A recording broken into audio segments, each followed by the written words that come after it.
Why does my coffee look wrong? If the beans are grounded to fine, or the amount is too much, or the pressing force is too hard, the flow rate will be slow, and the output volume will decrease due to the excessive pressure inside. Meanwhile, there will be less and dark oil. The coffee is dark brown and tastes too strong.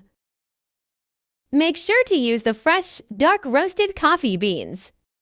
You can adjust to coarser grinding size, or add less powder, or tamp the powder lightly, or change to the single wall filter to decrease the pressure. You can also use the cleaning brush to dredge the holes of the filter.